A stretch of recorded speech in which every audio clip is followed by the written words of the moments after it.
Good morning, sir. Got your tire hammer here. Going to make a quick video just talking about the maintenance points, etc. Point out a few things. We're kind of scrambling around to get it on the pallet this morning. We did get a notice that they're going to schedule pickup today, so should have time to get it bolted down. But anyway, we'll give it a start. The upper die assembly and the lower die assembly, they may look the same. If you took them off, they would look the same. The bottom die plate is 4 inches square by 4 inches square. The top die plate is 3 7/8 inch by 3 7/8. Allows it to have this, underbite on top of the ram. If you were to accidentally take them both off at the same time and put them on backwards, the top die would have an overbite. It would come up and hit the UHMW and wouldn't work right. So that's the top die and the bottom die are different, and they are oriented. If you took them off, you'd want to make for sure that you got them back on the same way, so that they meet perfectly. The edges, we have broken the edges of the dies with a flap disc, just a gentle bevel on them. But you will want to radius these edges, at least the long edges of both your upper and lower dies, and it's a personal preference. That's why we don't do it. But you will want to radius them. They need at least a 1/4 inch round radius on there for most people. If you understand the whys and the wheres, obviously do it how you want. If you don't understand, maybe look into it a little bit, but you get inclusions and chipped edges, and so look into that. These bolts, these take a 3/8 inch Allen wrench. I want to warn you ahead of time that they will work loose as you go. Keep an Allen wrench handy, dedicate it to the machine, keep it there handy all the time. After a while, you'll get used to every few hours of forging to just snug them up. I don't recommend trying to over torque them, tighten them down, Loctite, anything like that. Just keeping them snug down.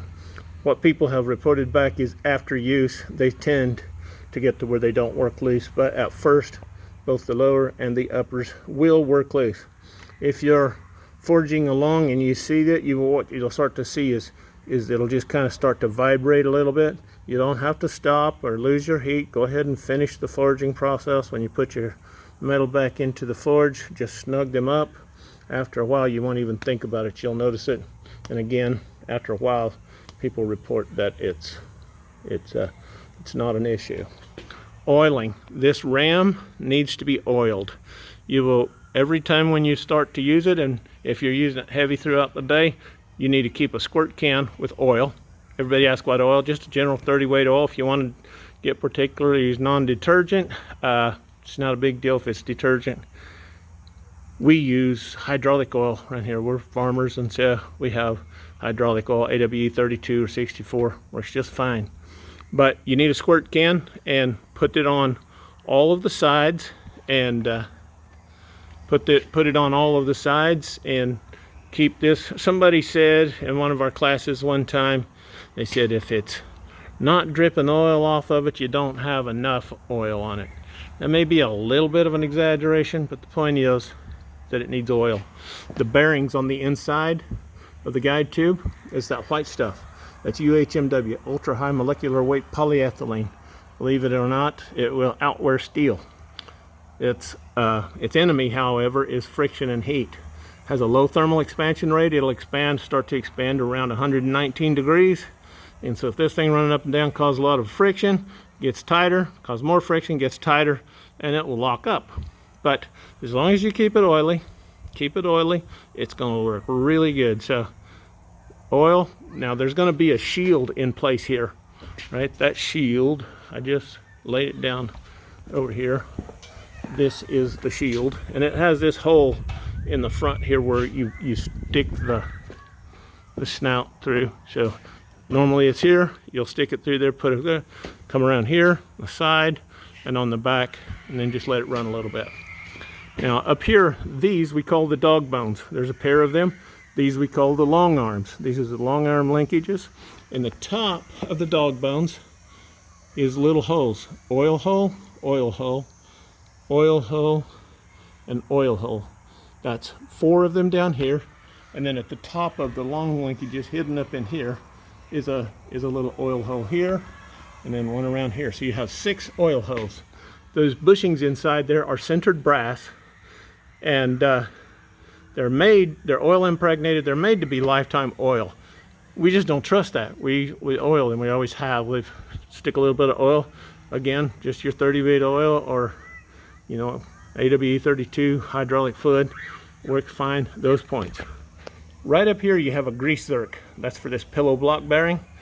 And that grease zerk, this is a sealed bearing. If you understand maintenance on sealed bearings, they're not supposed to really have to be greased.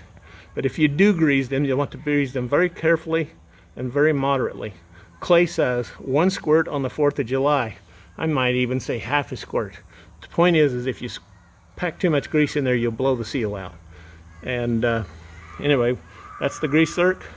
Right up in here on that little collar on that, you'll see the set screws. There's one there, and I think it's up here. There's 2 of them in there.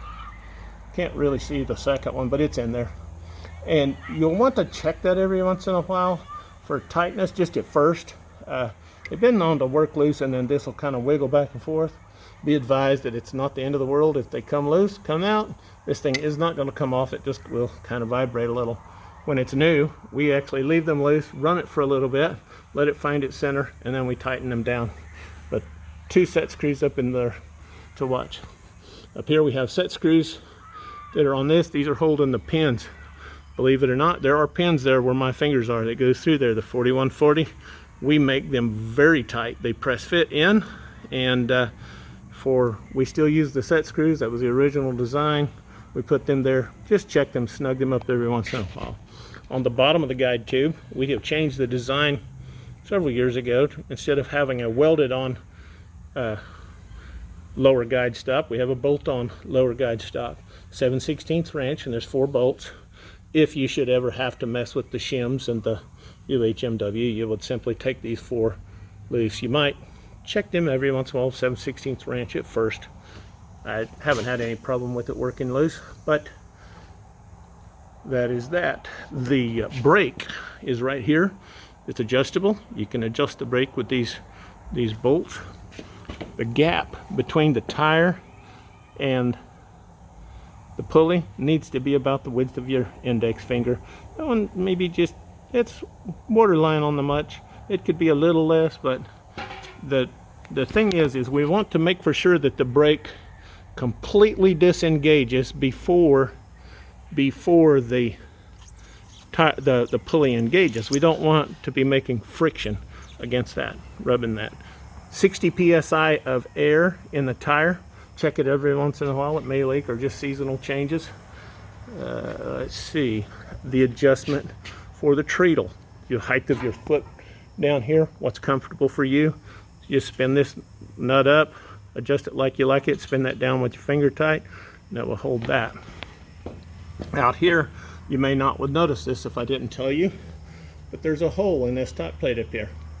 We had a period of time where people were cutting a hole with a torch up here and filling this column with sand to help dampen the noise. Some people even go as far as pour it full of oil.